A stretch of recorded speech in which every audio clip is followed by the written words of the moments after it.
Welcome to கெஜாவின் உலகம். Hi friends, வாங்க வீடியோக்குள்ளே போகலாம். ஆதி, சாப்பிடுப்பா. ஓகேம்மா. நீ சாப்பிட்டுட்டே இரு, அம்மா வரேன். சாப்பாடு நல்லாவே இல்லை, நம்ம இதை நாய்க்கு வச்சிடலாம். இந்தா சாப்பிடு.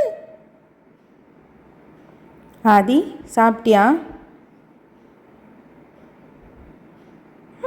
சாப்பிட்டேம்மா, நல்லா சாப்பிட்டேன். பொய் சொல்லாத ஆதி, நீ வெளியில் சாப்பாடை நாய்க்கு வச்சதை நான் பார்த்தேன். எதுக்கு பொய் சொல்கிற? இப்படி பொய் சொல்லலாமா? தப்பு இல்லை. உனக்கு நான் ஒரு கதை சொல்கிறேன், கவனமாக கேளு. ஓகே? தி ஆனஸ்ட் வுட்கட்டர்.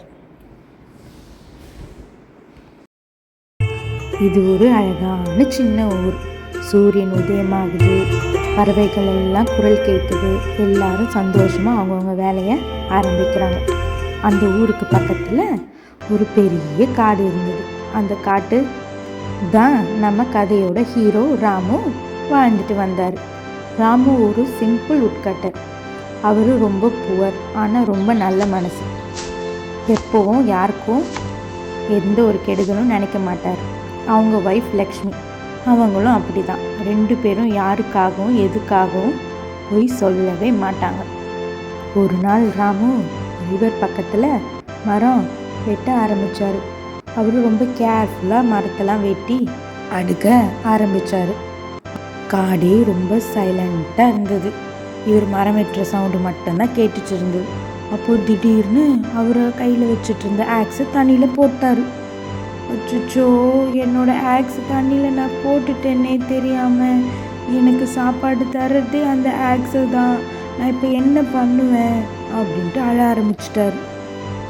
அவருக்கு தெரியாது, இந்த நேரத்தில் தான் ஒரு மிராக்கல் நடக்க போகுது. சடனாக ரிவரில் ஒரு பிரைட் லைட் தெரிஞ்சுதான். அந்த லைட்டில் இருந்து தான் ஒரு அழகான ரிவர் ஃபேரி வந்தா. அவள் வந்து உட்கட்டர் ராமு கிட்ட, ஏன் நீ அழுவுற அப்படின்னு கேட்டா. அதுக்கு ராமு சொன்னாராம், அம்மா, என்னோட அயன் ஆக்ஸ் ரிவரில் விழுந்துடுச்சு, அதான் என் வாழ்க்கையே அப்படின்ட்டு. அதுக்கு ஃபேரி சொன்னாலாம், பயப்படாத, நான் உனக்கு ஹெல்ப் பண்ணுறேன் அப்படின்னு. ஃபேரி ஒரு அழகான கோல்டன் ஆக்ஸ் எடுத்துகிட்டு வந்தாலாம். இதுவும் ஆக்ஸா அப்படின்னு கேட்டாலாம். ராமு பார்த்து ஷாக் ஆயிட்டானா. அம்மா, இது ரொம்ப அழகாக இருக்குது கோல்டன் ஆக்ஸ், ஆனால் இது எனக்கு இல்லைம்மா, எந்த இல்லை அப்படின்ட்டு சொன்னாலாம். அதுக்கு ஃபேரி சிரிச்சாலாம். மறுபடியும் ஃபேரி ஒரு சில்வர் ஆக்ஸ் எடுத்துகிட்டு வந்து கொடுத்தாங்களாம். இதை ராமு கிட்ட காமிச்சு, இதுவும் ஆக்ஸா அப்படின்னு சொல்லி கேட்டாங்களாம். அதுக்கு ராமு, இல்லைம்மா, இதுவும் எந்த கிடையாது அப்படின்ட்டு சொன்னானாம். ஃபேரி ரொம்ப சந்தோஷப்பட்டாங்களாம். அதுக்கப்புறம் 3rd டைமாக ஒரு அயன் ஆக்ஸ் எடுத்துகிட்டு வந்து கொடுத்தாங்களாம். ராமு அதை பார்த்துட்டு ரொம்ப சந்தோஷப்பட்டானாம். அம்மா, இதுதான் என் ஆக்ஸ் அப்படின்ட்டு சொன்னானா. ஃபேரி ரொம்ப சந்தோஷப்பட்டு, ராமு, நீ ரொம்ப ஆனஸ்டாக இருக்க, உனக்கு golden axe, silver axe, iron axe, இது 3த்தையும் நான் உனக்கு கிஃப்டாக கொடுக்குறேன் அப்படின்ட்டு சொன்னாங்களாம். ராமு ஷாக் ஆயிட்டானா. ஃபேரி சொன்னாங்களாம், நான் பொய் சொல்லலை, நான் உண்மையை தான் சொன்னேன், அதான் honest is the best policy, அதனால் இது 3மே உனக்கு தான் அப்படின்ட்டு சொன்னாங்களாம்.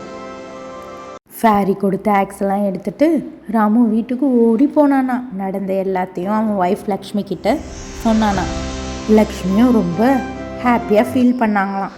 இது எல்லாத்தையும் சோமு மறைஞ்சிருந்து ஒன்றும் பாதியமாக கேட்டுட்டானா. அவன் பாதியிலேருந்து கேட்டதால் நம்மளும் இதை போய் ட்ரை பண்ணலாம் அப்படின்ட்டு குடுகுடுன்னு அந்த ஆற்றுக்கிட்ட ஓடி போனானா. அவன் வச்சுருந்த அந்த ஆக்ஸை தண்ணியில் போட்டானா. போட்டுட்டு அவனும் அழுகிற மாதிரியே நடித்தானா. அப்போது அங்கே ஃபேரி தோன்றி, இந்தா, இதுதான் உன் கோல்டன் ஆக்ஸா அப்படின்னு சொல்லி கேட்டாங்களாம்.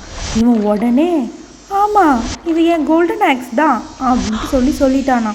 ஃபேரி ரொம்ப கோவப்பட்டு அவங்க மறைஞ்சு போயிட்டாங்களாம். இதெல்லாம் அந்த ஊர் மக்கள் பார்த்துட்டு இருந்தாங்களாம். அந்த சோமு அவனுடைய பேராசையால் பொய் சொல்கிறதால அவனுடைய சொந்த அயன் ஆக்ஸும் போயிடுச்சான். இப்போது உண்மையே சொன்ன அந்த ராமு அவங்க குடும்பத்தோட ரொம்ப சந்தோஷமாக ஹாப்பியாக வாழ்ந்துட்டு இருக்காங்களாம். இப்போ புரியுதா ஆதி, நம்ம எதுக்காகவும் யாருக்காகவும் எப்பவும் பொய் சொல்லவே கூடாது. ஓகேவா? ஓகேம்மா, சாரி. நானும் இனிமேட்டு எதுக்காகவும் பொய் சொல்ல மாட்டேம்மா. என்னை மன்னிச்சுடுங்கம்மா. உங்களுக்கும் இந்த வீடியோ பிடிச்சிருக்கும்னு நினைக்கிறோம். நாளைக்கு சந்திக்கிறோம். பாய் பாய்.